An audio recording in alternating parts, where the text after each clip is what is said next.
स्पष्ट भगवान सूर्य नारायण ने कहा मुहूर्त आ गया है, जल्दी करो, समाप्त कर दो इस राक्षस राज को।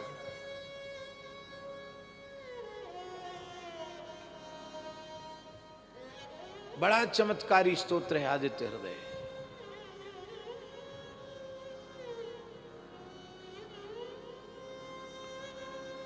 श्रीमद् भागवत का नारायण कवच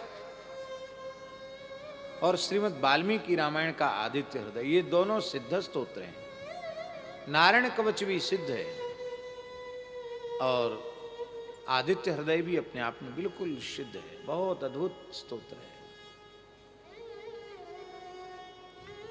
एक राजस्थान के बहुत अच्छे भृगु संहिता के विशेषज्ञ महापुरुष थे, कारोई गांव के पंडित श्री नाथुराम जी शास्त्री, दाधीच थे संभवतः, भीलवाड़ा के पास गांव है, और स्वयं गायत्री के बड़े उपासक थे, बड़े तपस्वी थे। बहुत लोग उनके पास आते जाते थे। हम भी रेवासा महाराज की आज्ञा से उनके पास गए थे। हमारे कमर में बहुत दर्द था, डॉक्टर कहते थे कि ऑपरेशन कराओ। रेवासा महाराज का जोर था कि पहले पंडित जी से पूछो तब सोचना ऑपरेशन के लिए। तो हम उनके पास गए थे, इसीलिए गए थे पूछने कि संदेह की स्थिति है, आप बताइए ऑपरेशन कराएं कि न कराएं। तो कारोई वाले पंडित जी ने कहा था कि इतने समय आपको ये पीड़ा रहेगी, इसके बाद आप एक ऐसी जगह जाएंगे जहाँ बहुत गायें होंगी, संत होंगे, वहाँ आप कुछ समय रहेंगे। उसी समय एक बूढ़ा आदमी आएगा, ब्राह्मण होगा, वो आपके कमर पर ऐसी दवाई बांधेगा को बीमारी छूमंतर हो जाएगी। बोले भृगु संहिता में लिखी है ये बात, ऐसा बोल रहे थे वो पंडित जी। तो हमने डायरी में लिख तो लिया था वो जो बोल रहे थे, लेकिन हमारे मन में बहुत कम विश्वास था। हमारे मन में था ऐसी कौन जगह होगी। और महाराज जी की आज्ञा हुई, पथमेड़ा में गोदुग्ध कल्प के लिए आए, और उसी में एक बूढ़ा आदमी आया कहाँ से, और उसने कमर में दवाई बांधी, और बड़ी भारी पीड़ा थी, बहुत सूजन थी, सब ठीक हो गया। को दुग्ध कल्प और उस वृद्ध ब्राह्मण की, ग्रामीण व्यक्ति की औषधि, तो वो बात पंडित जी की सच्ची हो गई। तो हमारी उनके प्रति बड़ी श्रद्धा बढ़ गई, उनका भी हमारे प्रति बड़ा प्रेम था। तो हमने उनसे बात पूछी, कहते कोई प्रश्न करो।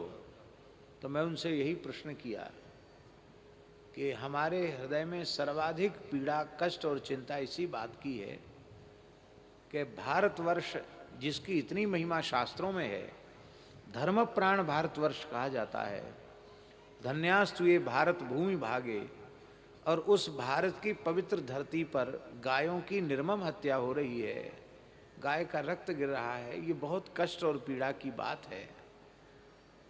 आप कहते कि कुछ पूछिए, तो आप यही बताइए कि गो रक्षा हो जाए, गोवंश की सेवा हो, गोवध बंद हो जाए, इसका वातावरण राष्ट्र में जल्दी से जल्दी कैसे निर्मित हो। तो इस प्रश्न का भृगु संहिता से उन्होंने जो फल बताया था, तो उन्होंने कहा था कि अधिक से अधिक संख्या में लोग आदित्य हृदय स्तोत्र का पाठ करें, और इसलिए करें कि भारतवर्ष की धरती गोवध के कलंक से मुक्त हो, और कोई दूसरा संकल्प न करें।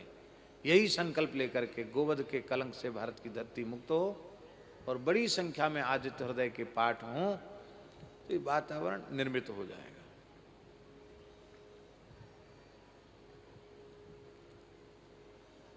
तब से हमने तो 3 पाठ आरंभ कर दिए, 3 पाठ नित्य गोरक्षा के निमित्त, 3 पाठ नित्य आदित्य हृदय के करना। अब वो संध्योपासन का अंग बन गए हैं, तो सूर्योपस्थान के बाद कर लेते हैं। और भी बहुत से लोग कर रहे हैं। मेरी प्रार्थना है जो संस्कृतज्ञ संस्कृत पढ़ सकते हैं, योग्यता है जिनकी, वे लोग अवश्य ही गोरक्षा के निमित्त अधिक से अधिक संख्या में आदित्य हृदय का पाठ करें। ज़्यादा नहीं तो 3 पाठ तो करें, छोटे ही स्तोत्र है, 3 पाठ में ज़्यादा समय नहीं लगता। 3 पाठ करें और प्रार्थना करें कि भारतवर्ष में गोरक्षा का वातावरण जल्दी से जल्दी निर्मित हो, ये धरती गोवध के कलंक से विमुक्त हो। अभी यहाँ भी महाराज जी 12,000 पाठ चल रहे हैं इस चातुर्मास में अपने ठाकुर जी के यहाँ। गोरक्षा के निमित्त ही 12,000 आदित्य हृदय स्तोत्र के पाठ चल रहे हैं। बतानी नहीं चाहिए थी संख्या, लेकिन फिर भी मन में आ गया तो कह दिया। तो आप लोग सब करिए, जो कर सकते हैं। बहुत कठिन नहीं है, सरल ही है, और सबको करने का अधिकार भी है, सब कर सकते हैं, प्रेम से करें। बोलो भक्तवत्सल भगवान की जय। तो इसलिए भरत जी कह रहे हैं कि हम तो केवल यही आपसे जानना चाहते हैं कि वह मार्ग हमको बताओ जिस पर चलकर हम शीघ्रातिशीघ्र श्री सीताराम जी के चरण कमलों तक पहुंच जाएं। जाने च रामं धर्मज्ञं